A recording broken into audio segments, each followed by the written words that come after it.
Grinding in silence is often misunderstood.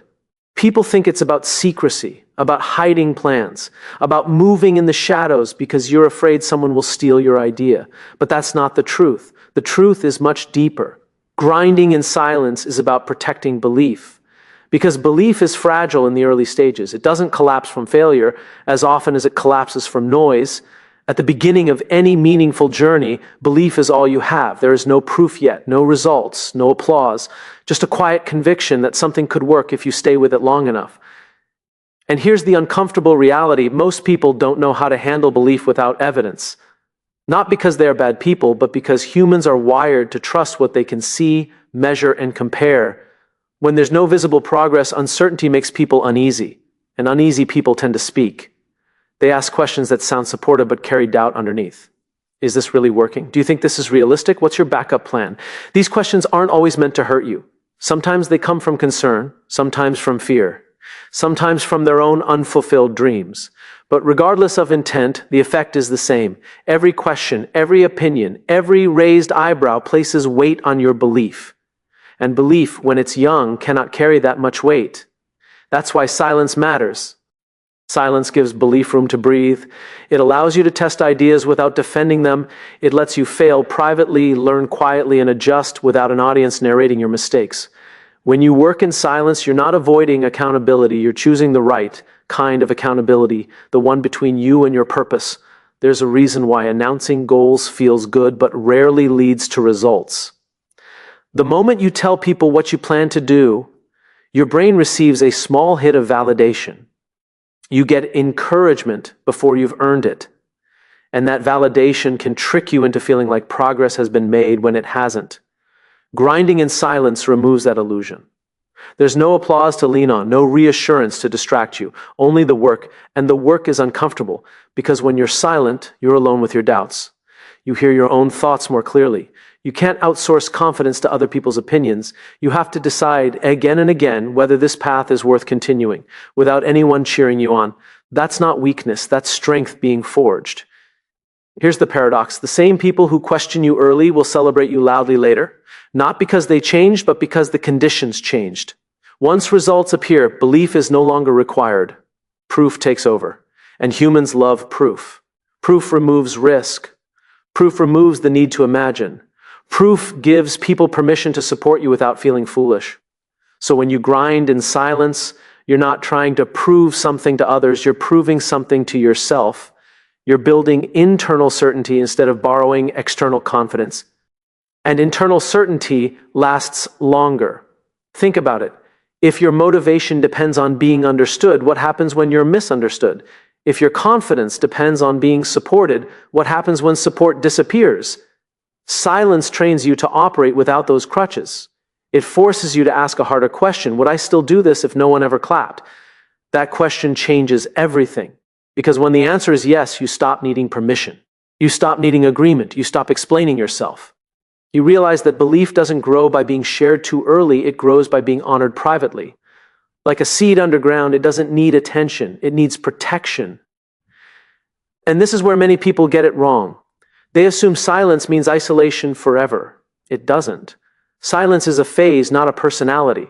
It's what you choose before the work speaks for itself. You're not cutting people off, you're cutting distractions out. You're not hiding, you're preparing. The strongest leaders, creators, and builders didn't start loud. They started focused. They didn't convince people with words, they earned belief through consistency. By the time others noticed, the foundation was already solid. That's why their success didn't collapse under attention. It was built without it. So if you feel misunderstood right now, if you feel like no one sees what you're trying to build, that's not a sign you're failing. It's often a sign you're early. And early is quiet by nature. Protect that quiet. Protect your belief from opinions that haven't earned the right to shape it. Protect your vision from people who only understand outcomes, not process. Protect your energy from conversations that demand explanations instead of effort, because one day the silence will end, not because you spoke louder, but because the results spoke for you. And when that happens, people will say they always knew. They'll say they always believed. Smile politely. Not because you're bitter, but because you understand something now that you didn't before. Belief doesn't need an audience. It needs commitment. At some point in the journey, there's a realization that quietly settles in. It doesn't arrive dramatically. There's no announcement. Just a moment where you look around and notice the room feels emptier than you expected. The calls slow down. The encouragement fades. And that's when it becomes clear support for most people is conditional. Not because they are cruel, but because they are human. We like to believe friendship is constant, that loyalty is automatic, that if people care about us, they will stand beside us no matter what. But reality is more complicated. Most relationships are built around shared certainty, not shared uncertainty. People are comfortable showing up when the path is clear. They struggle when the outcome is unknown. When you decide to pursue something difficult, something that hasn't been validated yet, you are asking people to stand in uncertainty with you. You are asking them to believe without evidence, to invest emotionally without guarantees, and that's a big ask. For many, it's simply too uncomfortable, so they don't leave loudly. They drift quietly, they stop asking how it's going, they change the subject, they become busy, not because they dislike you, but because your journey reminds them of risk, of effort. Oh, dreams they once had but didn't protect. Your uncertainty becomes a mirror, and not everyone likes what they see. This is why it feels personal even when it isn't. We interpret distance as rejection. We assume absence means betrayal. But often it's neither. It's self-preservation. People move toward what feels safe, predictable, and socially approved. And until you win, your path doesn't offer those things. The uncomfortable truth is this: effort without results makes people uneasy. There's no story to tell yet. No headline, no clear explanation for why you're sacrificing so much.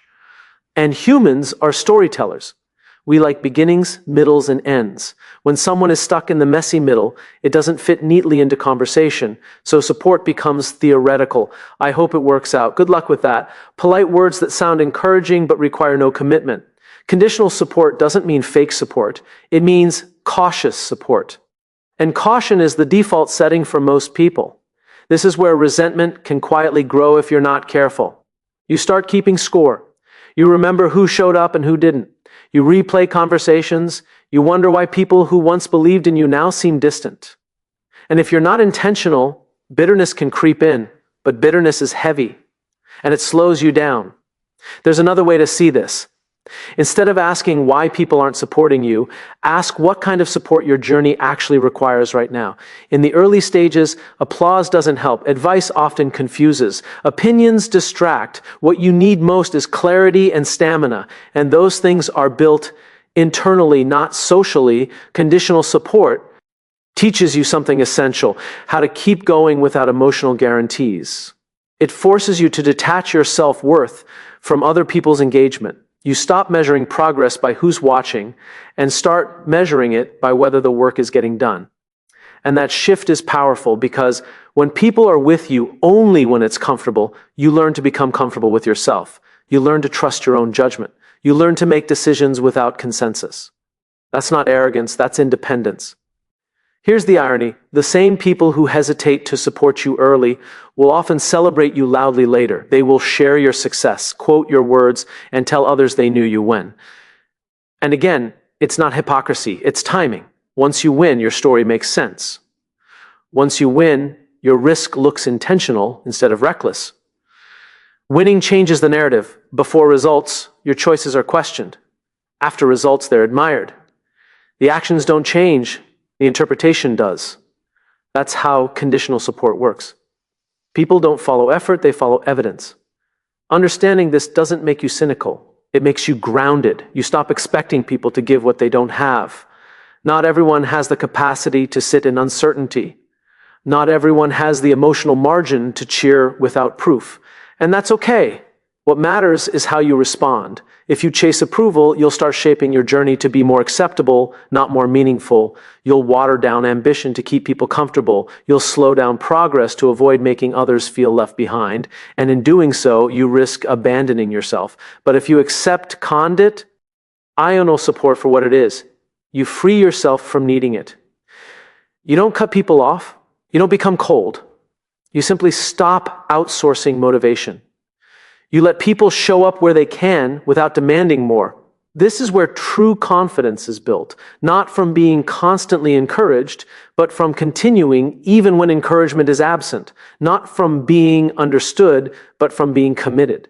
And here's the quiet reward: when you eventually win, the relationships that remain feel different. The few who stayed, who checked in without needing updates, who respected your silence, those connections deepen. Not because they were loud, but because they were steady. Everyone else, they didn't betray you. They simply joined when it was safe. So don't be angry about conditional support. Learn from it. Let it teach you how rare consistency is and how valuable your own belief must become. Let it show you that friendship, like leadership, is revealed under pressure, not promised in comfort. Because in the end, the goal isn't to be surrounded by people while you struggle.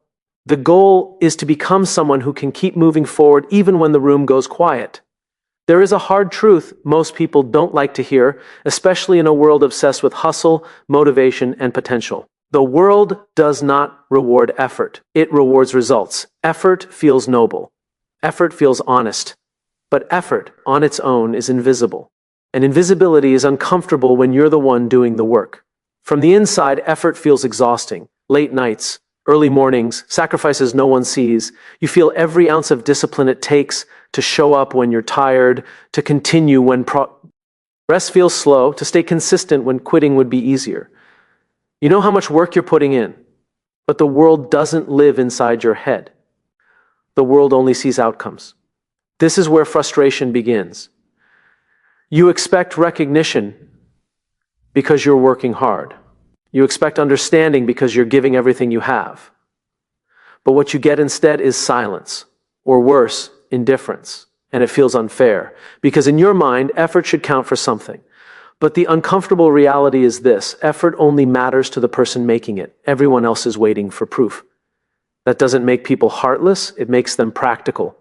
Results are tangible, they reduce uncertainty, they create clarity, they give people something to point to and say, now I get it. Until then, your effort is just a story, and stories without endings are hard to believe in. This is why validation almost always comes late. People don't celebrate the nights you stayed disciplined. They celebrate the day it finally worked. They don't applaud the consistency, they applaud the breakthrough. And when that breakthrough happens, something strange occurs. The same people who question you begin to rewrite the past. They say things like, I always knew you'd make it. They say, I could see this coming. They say, you were built for this. And it can feel insulting because you remember the silence, you remember the doubt, you remember the lack of interest. But here's the truth.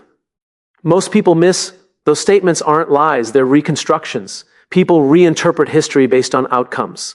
Once success is visible, belief feels obvious. Results have a way of simplifying stories. Before results, your effort looks like risk. After results, it looks like vision. The work didn't change, the meaning assigned to it did. And that's the danger of chasing validation too early. If you rely on recognition before results, you'll constantly feel overlooked. You'll measure your worth by reactions instead of progress. This is where discipline becomes more important than motivation. Motivation feeds on validation. Discipline does not. Discipline is built on identity, on the decision that you are the kind of person who shows up regardless of applause. When you understand that validation follows results, not effort, you stop waiting for permission to continue. You don't announce every move. You don't explain every sacrifice. You don't seek approval for every decision. You work, and that work over time compounds, quietly, unseen, until one day it becomes undeniable.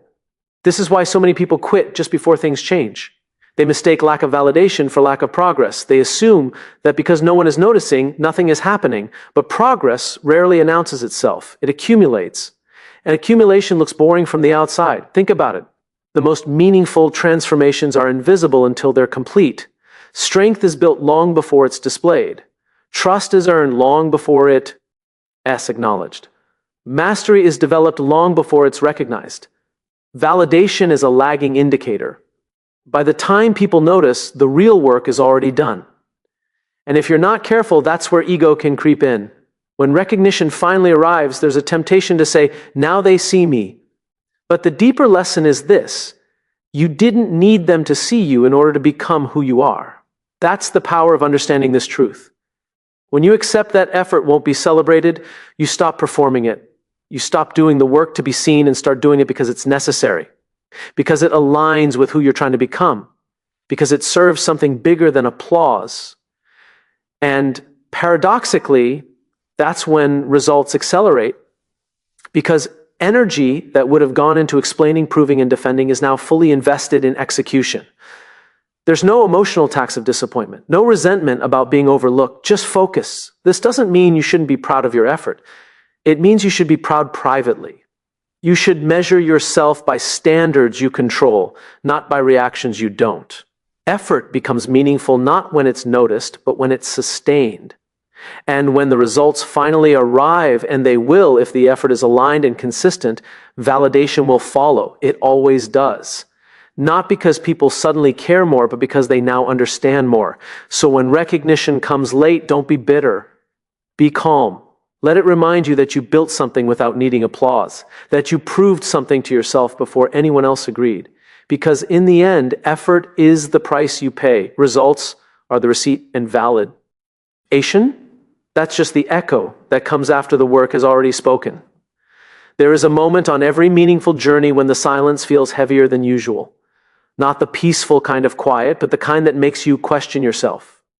You look around and it feels like no one is walking beside you. No encouragement, no recognition, just distance.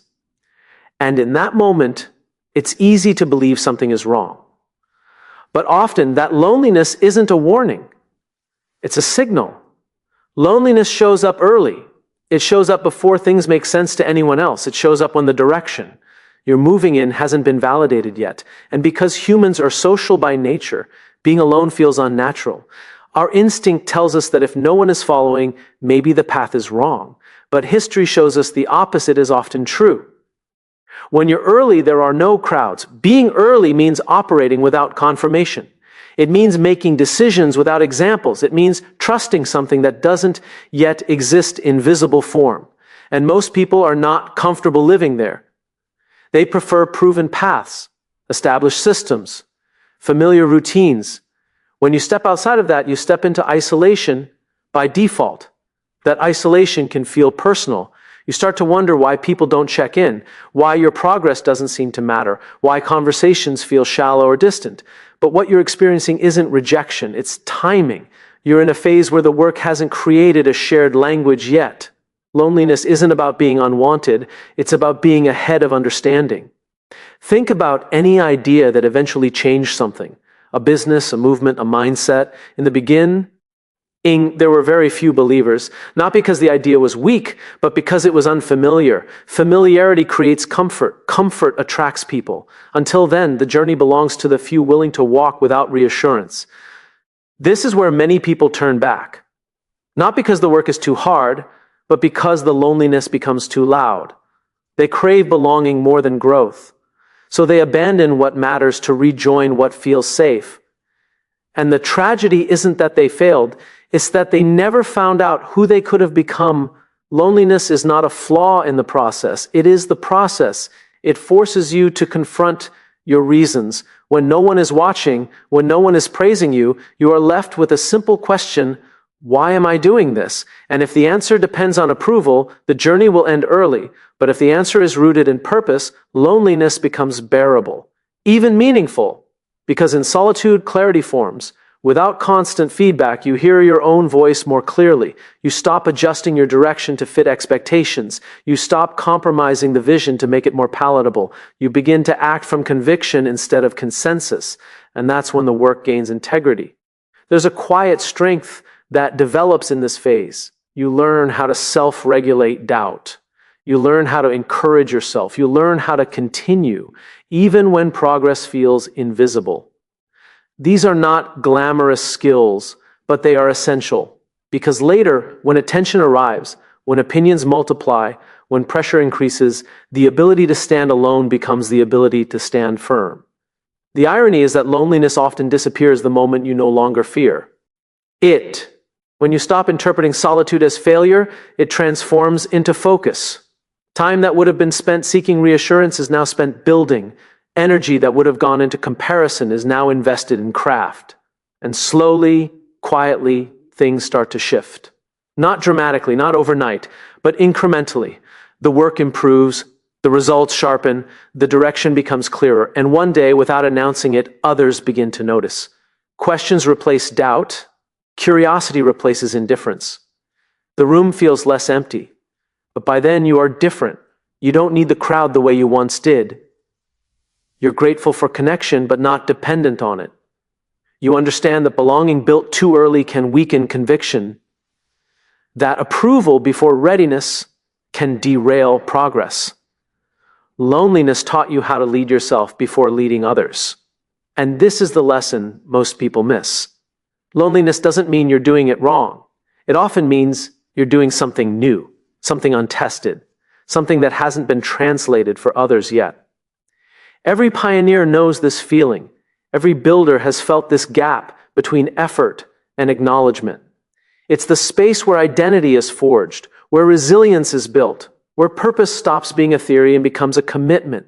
So if you feel alone right now, don't rush to escape it. Don't fill the silence just to feel normal again.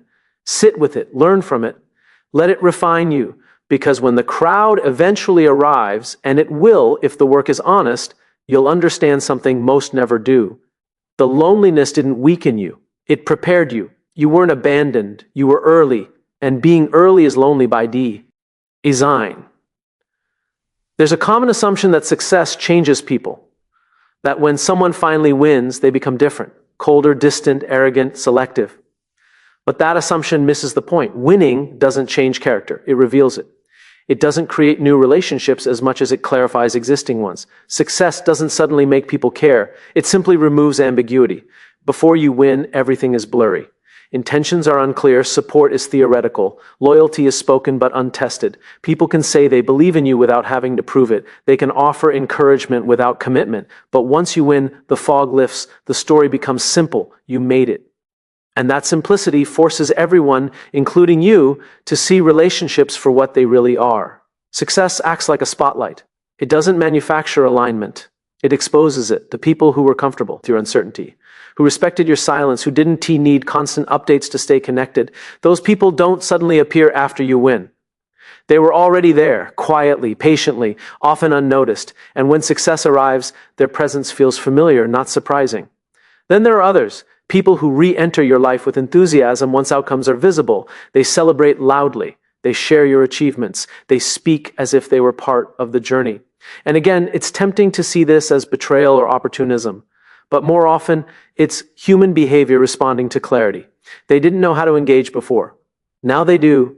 Winning doesn't mean you owe anyone access. This is a critical lesson. When success arrives, there is a sudden increase in attentio. Opinions multiply, requests grow, expectations rise. And without awareness, it's easy to mistake visibility for obligation. You feel pressure to be available, to be agreeable, to maintain connections that were absent when the road was uncertain. But access is not the same as alignment. Just because someone celebrates your win doesn't mean they understand your values. Just because someone supports the outcome doesn't mean they respect the process.